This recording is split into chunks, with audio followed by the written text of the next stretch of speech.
সাহেবের বাড়িতে বসে যদি হারাম খান তাহলে সেটা হারাম হবে।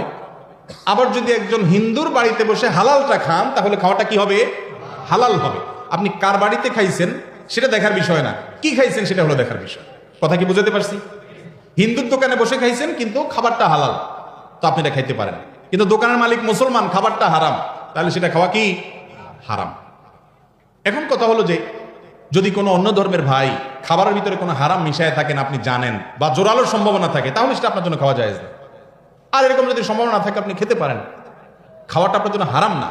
নবী করিম সাল্লাল্লাহু আলাইহি সাল্লাম অমুসলমানের বাড়িতে খেয়েছেন। আমরা মনে করি আমাদের সমাজে হিন্দু বা অন্য ধর্মের লোক যারা আছে তাদের সাথে বোধহয় আমাদের কোনো কথাবার্তা বললেও মনে গুনাহ হবে না। ভাই, ইসলাম আমাদেরকে এটা বলে নেই। তাদেরকে বরং আপনার সুন্দর আচরণ দ্বারা ইসলামের সৌন্দর্য প্রকাশ করবেন। নবী করিম সাল্লাল্লাহু আলাইহি সাল্লামের একজন কাজের লোক ছিল ইহুদি, সেবক ছিল ইহুদি। আমি বলি আজকাল যদি কোনো ইমাম সাহেব যদি কোনো হিন্দুকে তার নিজের বাসায়